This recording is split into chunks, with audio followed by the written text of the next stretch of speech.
बिस्मिल्लाहिर्रहमानिर्रहीम। प्यारे बच्चों, अस्सलाम वालेकुम। गौहर पब्लिशर्स की जानिब से खुशामदीद। हमारा स्लोगन है redefining the geography of education through digital resources for conceptual learning. मेरा नाम साजिदा नूर है। आज के इस वीडियो लेक्चर में हम गौहर निदाए उर्दू जमात हफ्तम के सबक नंबर 10 लंबी कमीज़ का पुरस्रार मुअम्मा की मश्क का बकिया हिस्सा करेंगे। तो आइए चलते हैं हासिलाते ताल्लुम की जानिब। प्यारे बच्चों, आज के इस वीडियो लेक्चर के बाद आप इस काबिल हो जाएंगे कि इबारत नज़्म नसर पढ़कर इसमें मौजूद मालूमात और तसव्वुरात को अख़ज़ कर सकें, हरूफ़ फ़िजाइया पहचान सकें और इस्तेमाल कर सकें, रस्मी व गैर रस्मी ख़त लिख सकें, तख्लीकी लिखाई। तो प्यारे बच्चों, पढ़ने से पहले मैं आपसे एक सवाल पूछना चाहूँगी, हरूफ़ फ़िजाइया से क्या मुराद है? जी बिल्कुल दुरुस्त जवाब है आपका। ऐसे हरूफ जिनको हम किसी भी खुशी, गमी, दुख या तकलीफ़ के इजहार के लिए इस्तेमाल करते हैं, हरूफ़ फ़िजाइया कहलाते हैं। मिसाल के तौर पर वल्लाह, हुर्रा, माशाल्लाह, सुभान अल्लाह, अरे, उफ़, ये सारे हरूफ़ फ़िजाइया हैं। तो प्यारे बच्चों, आइए चलते हैं आज की मश्क की सरगर्मी की जानिब, जो कि है सुने और बोलें। सवाल है हमारे पास कि तलबा इंसाफ, दयानत, आज़ादी फ़िक्र और मुसावात के मौज़ूआत को मद्देनज़र रखते हुए जमात में ग्रोही मुबाहिसा करें और फ़िक्री नताइज हर गिरोह से एक तालिब इल्म जमात में बयान करें। तो प्यारे बच्चों, ये अमली सरगर्मी है। आपने कमरा जमात में ये सरगर्मी सर अंजाम देनी है।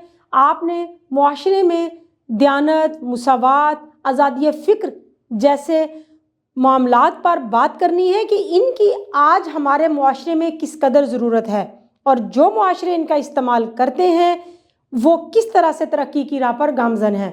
हमारी सुनहरी रवायात क्या हैं, हमारे आबा व अजदाद, अगर हम तारीख़ का मुताला करें तो किस तरह से इन पर सख्ती से अमल पैरा थे और हमें क्या उन पर अमल पैरा होने की आज ज़रूरत है या नहीं, और अगर हम उन पर अमल नहीं कर रहे तो हम किस पस्ती और ज़वाल का शिकार हो रहे हैं। आपने इन पर बातचीत करनी है और फिर एक तालिब इल्म जो है वो अपना नुक्ता नज़र तमाम जमात के सामने पेश करेगा। जमात की सतह पर इंसाफ व मुसावात के उसूलों को फ़रोग़ देने के लिए अपने साथी से बातचीत करें और तजावीज़ मुरतब करें। तो प्यारे बच्चों, ये भी अमली सरगर्मी है। आपने अपनी जमात में किस तरह से मुसावात को फ़रोग़ देना है कि आपकी नज़र में तमाम बच्चे बराबर हों। अगर आप अपनी जमात के मॉनिटर हैं या आपको कोई ज़िम्मेदारी दी गई है तो आपने किस तरह से तमाम बच्चों के साथ मुसावी सलूक करना है। आप अपने स्कूल में किस तरह से अपने से छोटों के साथ या उन लोगों के साथ जो आपकी जमात में नहीं हैं उनके साथ किस तरह से मुसावी सलूक करते हैं। तो इसके लिए मुख्तलिफ़ तजावीज़ आपने मुरतब करनी है, कोई उसूल मुरतब करने हैं, अपने साथियों के साथ इस पर बातचीत करनी है। ये सवाल भी अमली सरगर्मी है जिसे आप कमरा जमात में अपने साथियों के साथ अंजाम देंगे। जी तो प्यारे बच्चों, सवाल नंबर 9 है, दर्ज झेल को सुनकर पूछे गए सवालात के ज़ुबानी जवाब दें। तो प्यारे बच्चों, ये एक इक्तबास है जिसे मैं पढ़ूंगी और आप गौर से सुनेंगे, क्योंकि इसके आखिर में मैं आपसे सवालात पूछूंगी और आप उनके जवाब देंगे। तो आइए देखते हैं ये इक्तबास।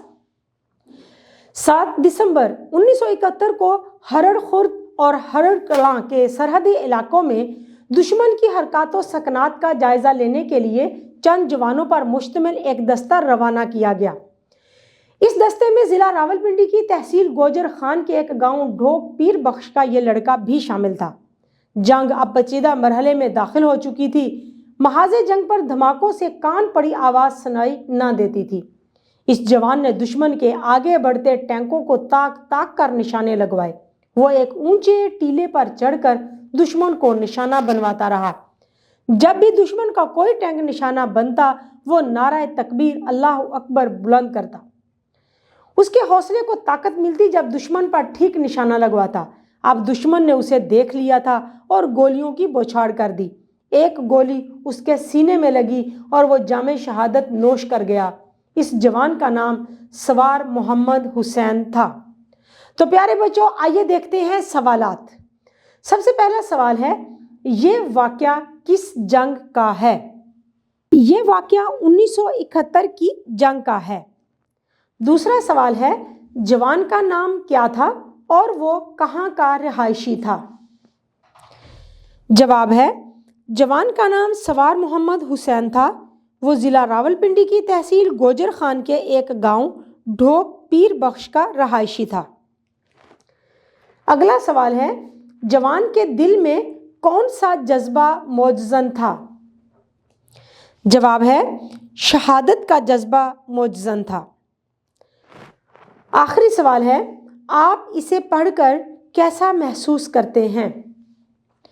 جواب ہے وطن کی سلامتی کے تحفظ کے لیے جان قربان کرنے سے بھی گریز نہیں کریں گے۔ پیارے بچوں، ہماری مشق کی اگلی سرگرمی ہے زبان سیکھیں۔ زبان سیکھیں میں آج ہم بات کریں گے حروف فجائیہ پر۔ حروف فجائیہ کون سے ہوتے ہیں، ان کی تعریف آپ اپنی اسکرین پر دیکھ سکتے ہیں۔ ایسے الفاظ جو جذبے کی شدت، غیظ و غضب، حسرت، خوشی، غمی یا نفرت وغیرہ میں استعمال ہوتے ہیں، حروف فجائیہ کہلاتے ہیں۔ ان کے علاوہ جو حروف کسی کو پکارنے کے لیے استعمال ہوں وہ بھی حروف فجائیہ یا ندائیہ کہلاتے ہیں۔ مثال کے طور پر اف، بس صاحب، معاذ اللہ، شاباش وغیرہ۔ تو پیارے بچوں، اب ہم نے سوال جو حل کرنا ہے وہ کچھ اس طرح سے ہے کہ آپ 5 سادہ جملے لکھیں جن میں فجائیہ کا استعمال کیا گیا ہو۔ تو آئیے حروف فجائیہ کو جملوں میں استعمال کرتے ہیں۔ اف گاڑی کو بھی آج ہی خراب ہونا تھا۔ بس صاحب بہت ہو گیا، اب آپ کا حکم نہیں چلے گا۔ معاذ اللہ تم تو خدا بننے کی کوشش میں ہو۔ اب سارا معاملہ سمجھ میں آیا۔ شاباش اپنا کام اسی محنت سے کرتے رہو۔ تو پیارے بچوں، ہماری مشق کا آخری سوال ہے اپنے دوست کو خط لکھ کر دیکھے گئے کسی میچ کے بارے میں اپنی رائے سے آگاہ کریں۔ آپ نے کوئی میچ دیکھا، اس کے بارے میں اپنے دوست کو خط لکھ کر آگاہ کرنا ہے کہ وہ میچ کیسا دلچسپ رہا۔ پیارے بچوں، سب سے پہلے آپ دائیں ہاتھ پر لکھیں گے شہر کا نام سلطان پورہ لاہور، پھر تاریخ لکھیں گے 10 جون 2023، پھر پیارے دوست کے القاب کے بعد السلام علیکم۔ امید ہے آپ خیریت سے ہوں گے۔ کل ہمارے اسکول کی کرکٹ ٹیم کا اسلامیہ ہائی اسکول کی ٹیم کے ساتھ میچ ہوا۔ یہ میچ 5 اوورز پر مشتمل تھا۔ اسلامیہ ہائی اسکول کی ٹیم نے ٹاس جیت کر پہلے بیٹنگ کا فیصلہ کیا۔ ہمارے بالرز نے بہت عمدہ بالنگ کرائی اور 30 کے مجموعی سکور پر جب ہمارے اسکول کی ٹیم کھیلنے آئی تو سب کو امید تھی کہ یہ ٹارگٹ کوئی مشکل نہیں اور آسانی سے حاصل کر لیا جائے گا، مگر مخالف ٹیم کی بہترین بالنگ اور فیلڈنگ نے سب کو حیران کر دیا۔ آخری بال پر جیتنے کے لیے 3 رنز چاہیے تھے۔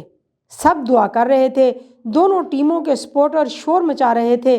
آخری بال پر ہمارے کھلاڑی نے چوکا مار کر میچ کا فیصلہ اپنے حق میں کرا دیا۔ میچ بہت ہی شاندار تھا۔ سب لوگ دونوں ٹیموں کے کھلاڑیوں کو داد دے رہے تھے۔ میری طرف سے تمام گھر والوں اور دوستوں کو سلام۔ والسلام، آپ کا دوست۔ نیچے آپ اپنا نام لکھیں گے۔ پیارے بچوں، امید ہے کہ آپ کو آج کا یہ ویڈیو لیکچر بہت اچھی طرح سے سمجھ آ گیا ہوگا۔ اپنے سبق کو دہرانا مت بھولیے گا۔ انشاءاللہ اگلی ویڈیو میں اگلے لیکچر کے ساتھ پھر ملیں گے۔ تب تک کے لیے اللہ حافظ۔